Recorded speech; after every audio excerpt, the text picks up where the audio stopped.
If you've been watching this channel for any length of time, thank you, you will know that I believe that the biggest hurdle to widespread EV adoption will be the nexus between fire risk and insurance.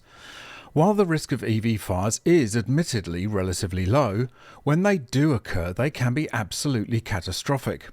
And it is this combination of low risk and very high impact that makes the insurance industry very nervous. Think about the Mercedes EQE fire in South Korea just recently. A regular car fire is comparatively easy to deal with, but the EV battery destroyed hundreds of other cars and forced dozens of families out of their homes. When a single EV fire can cause this much devastation, that's a major issue for the insurer's bottom line, and will have the actuaries all over the data like a rash. And now a major UK insurer is warning the industry of this very real risk. Welcome back to MGUY, British engineer and lawyer, now Sydney-based YouTuber. If you enjoyed this video, please drop a like and let me know what you think by leaving a comment. And if you want to keep up with all the EV and net zero insanity, click that subscribe button down below so you don't miss out on any future videos. EVs are causing headaches for insurers in a number of ways. Not only are they proving a risk to life and property as a result of battery fires, but any kind of damage to the battery, no matter how minor, frequently results in the entire vehicle being totaled out. Why?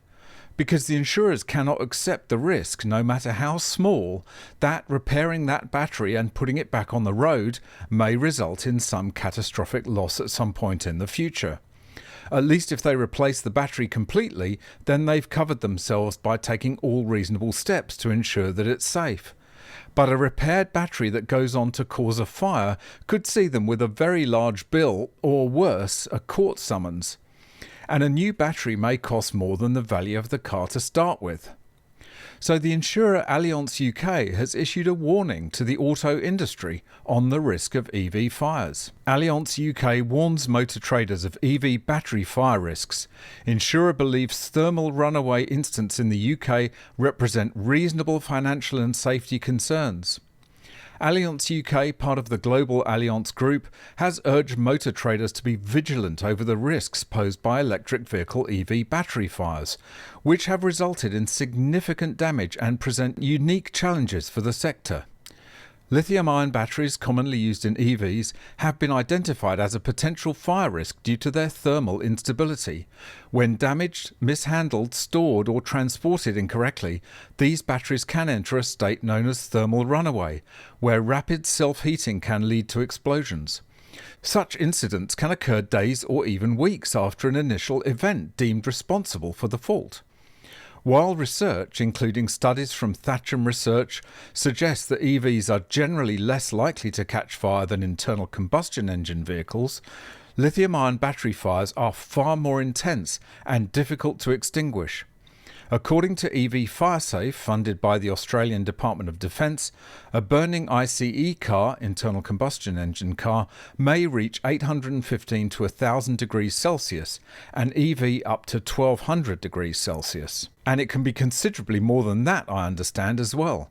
Enough to burn through structural elements of buildings like an oxyacetylene torch. Olivia Baker, head of motor trade at Allianz UK, said, "The severity and financial impact of lithium-ion battery fires are considerable. Due to the chemical reactions and toxic materials left behind, these fires can render buildings beyond economical repair. Understanding the risks and implementing effective prevention and management strategies are crucial to safeguarding businesses and ensuring the safety of employees.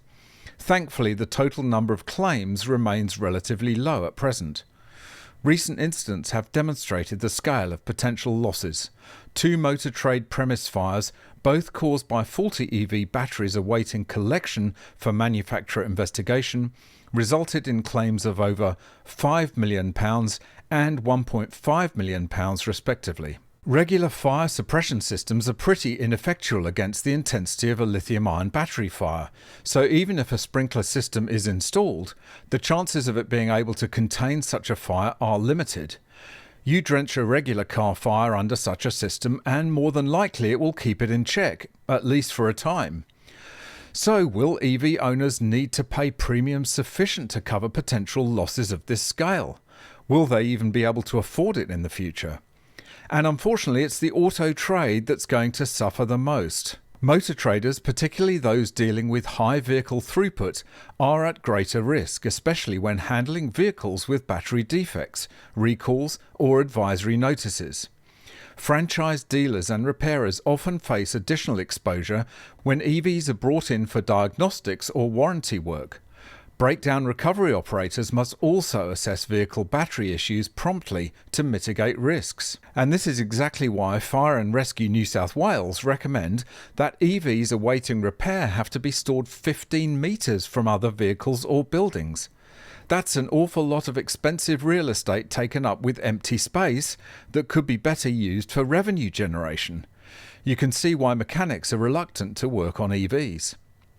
It's certainly taking time, but the fire authorities and the insurance companies are starting to catch up with the risks posed here, and between them I believe we will see strict limits on the parking and storage of EVs either in or near buildings. And this will put a brake on the dangerous push to install EV chargers in car parks underneath apartment blocks. But unfortunately, I fear we'll probably see more events like the South Korean fire before that finally happens.